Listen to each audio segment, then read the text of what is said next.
The old folks used to say, a smile is worth 10 doses of tonic, but pushing too hard can turn luck into misfortune. Every day, one must be sad, but it should be a sad laughter, unable to cry when hurt, and unable to be angry when furious, eventually losing the emotions that a human being inherently possesses.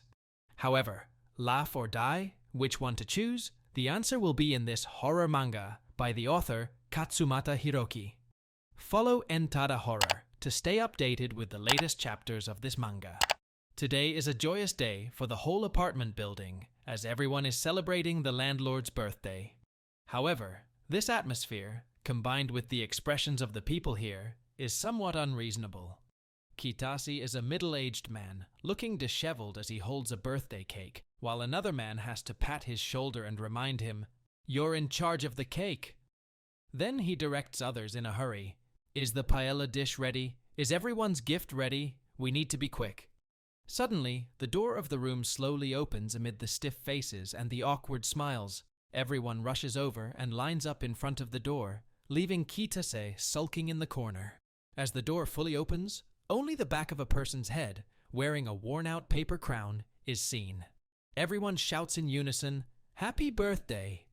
The landlord seems surprised. "Huh? Why do people bother preparing every year when I've said it's not necessary?"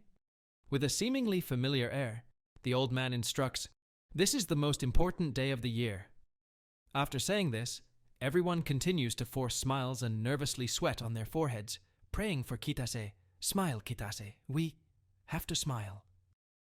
The gloomy landlord stands in front of Kitase and asks softly, "Explain quickly, what do you mean by this?"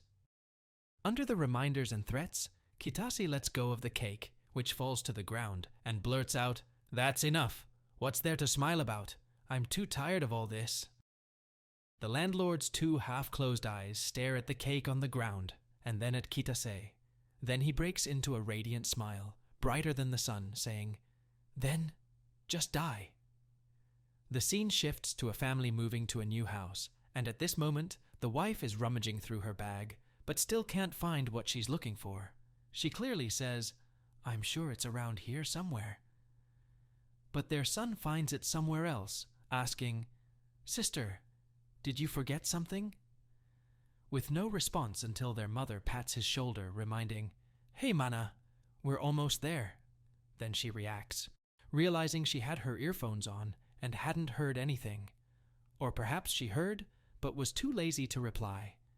Finally, the family arrives at their new apartment, a 4-story building, and they move into room 203. The mother urges, "Quickly tidy up."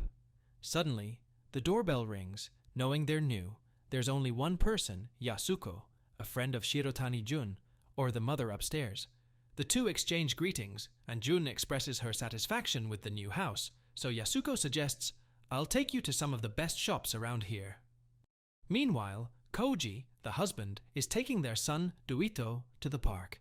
He wants his daughter, Mana, to come along, but she walks out with her phone, giving a cold look to Yasuko, showing concern. "Is the little one at the age of puberty?" Jun can only helplessly reply, "Seems like it." Thus, both fathers take their children to the park, and Yasuko also takes Jun for a tour. Jun is very pleased and grateful, saying, "Thank you for introducing me to this place. I want the kids to have a better place to live." Yasuko's face remains unchanged for some reason. Meanwhile, downstairs in the apartment courtyard, Ko Uji returns with Yuito after their outing. Suddenly, Yasuko says something strange. "There's a rule that you must follow. On the 4th floor is the owner of the apartment building. Whenever you meet him, wherever you are, you must wear a big, genuine smile." Little do they know that when she says this, the two fathers are watching the landlord, who is wearing the same dress and a paper crown, looking both serious and peculiar. His actions resemble a mentally challenged person eating cereal with it smeared around his mouth. He seems unenthusiastic, but after realizing they are new, he cheerfully returns, extending his cereal-stained hands to greet, "I am the owner of the Takamiya apartment." After shaking hands with Koji, he warmly sits down, greeting the little boy Yuito, "Nice to meet you, kiddo." Upstairs, Jun sees Yasuko bowing her head against the wall, avoiding eye contact. She wonders, "Do we have to smile? What do you mean?" only to receive vague, incomprehensible answers. What will happen? You'll find out tomorrow, Yasuko replied, before apologizing and rushing back to her room. That night, Koji recounts meeting a mentally impaired person wearing a yellow paper crown, eating cereal with milk from a large bag. He seems suspicious of what the landlord said, as no one who owns such a large apartment building would have such a strange appearance. Jun recollects Yasuko's words about having to wear a bright smile when meeting the landlord, obviously something that ordinary people wouldn't understand. Koji is suspicious.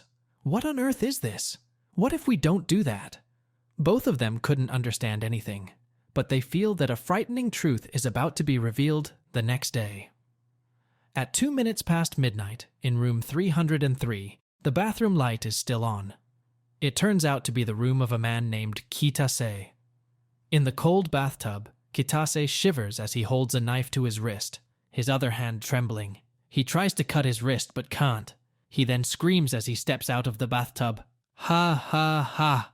I can't bear it anymore, Kitase sobs, his face contorted in agony, like a creature being trampled underfoot, his voice haunting like a ghost as the landlord slowly speaks. Didn't I tell you? You can't escape. Kitase's body moves like a puppet, lifeless, slowly climbing back up the stairs. Where he is going, no one knows. The next morning, Jun plans to take out the trash, and Kouji sees the police car downstairs. Both of their faces change, not even 24 hours since their arrival, and something has happened. The police officer, in a black suit, introduces himself and asks if the two are acquainted with Kitase in room 303, as he is the one who had an incident. Early in the morning, in the courtyard of another apartment building, they found the motionless,